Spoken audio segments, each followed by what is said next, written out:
trying to figure out if they're males or females. Once a year, They'll put 20-pound female with a 20-pound male. at the Joe Hogan Fish Hatchery, We look forward to and dread this day at the same time. Just tell me what number. blue catfish weighing up to 60 pounds from Lake Washita are grouped, She's smooth where he has a protrusion there. then transported to spawn in 55-gallon drums. They won't put a big male with a little female or vice versa. They want them the same size. Each nest will produce up to 50,000 fry to stock lakes and hatcheries throughout the state. One of the fishermen can't help but stick out. She's a hard worker, she's fun-loving. Lee Gray is the first woman to ever work at the hatchery as a natural resource program technician. I am still the only female. She admits it's not all smooth sailing. I'm not as strong as a man, so you have to think around things. You got to be more brains than brawn. You still have some of the negative connotations from some parts of the public, but I mean, I think that everybody accepts Lee. While she's one of a kind in Arkansas, her roots in fishing and the outdoors come from women in her life. So my grandmother was very strong. If she decided she was going to do it, she was going to do it.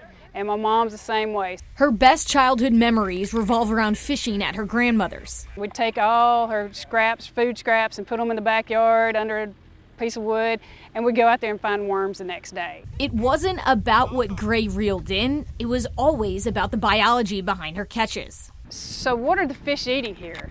And I started looking around to see if there's any bugs on the trees and stuff and figuring out what kind of baits I want to use. About 15 years ago, Gray started working as an assistant aquatic resource education coordinator, but she still helps out with the hatchery. Oh yeah, I'm very proud of it. There's not many people that will come out here and do this day in and day out with the fish and the mud. Now that she's teaching children, Kids these days, girls, are amazing at what they'll stick their hands in. she's noticed how girls are evolving. The girls are all about the worms, and you can't keep them out of the worm box. Yeah. Gray is carrying out her grandmother and mother's legacy as she passes on fishing lessons to children across Arkansas and to her kids, her son Tristan and her daughter Maddox.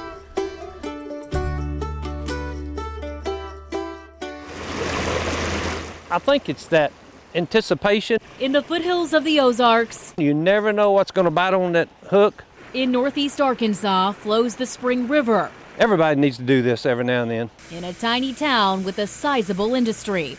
Steve Wildman Wilson has been coming to Mammoth Spring for decades. A place rich with conservation and home to one of the country's oldest fish hatcheries. Trout fishing is a big business here in Arkansas. Melissa Jones with Arkansas Game and Fish is the hatchery manager. She's worked here for 30 years. It's one of 3 national fish hatcheries in the state. You go out and you catch fish and you really don't put a lot into how did these fish get here? 50% of all the rainbow trout stocked in Arkansas is raised here. That's 1 million fish a year. Every hour, Mammoth Spring releases 9 million gallons. It's the water source for the hatchery.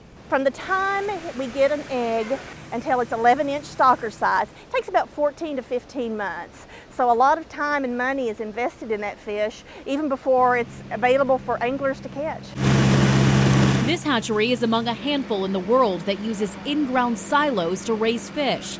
They can hold triple the amount that your common rectangular raceway can hold. So it really is a space-saving feature. There's about 15,000 fish in each silo here. They get fed 3 times a day trout feed that's high in protein.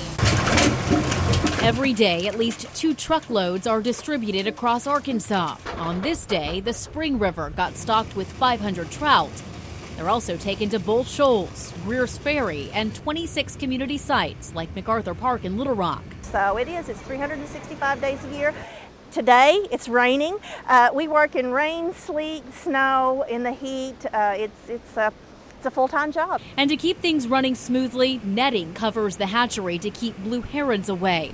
It was replaced last year after an ice storm in 2009 damaged it, causing them to lose hundreds of thousands of fish.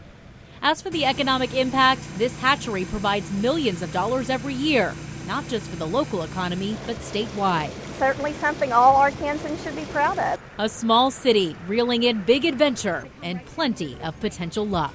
Could be a little one or it could be the new state record. With Made in Arkansas in Fulton County, Ashley Blackstone, THV11 News.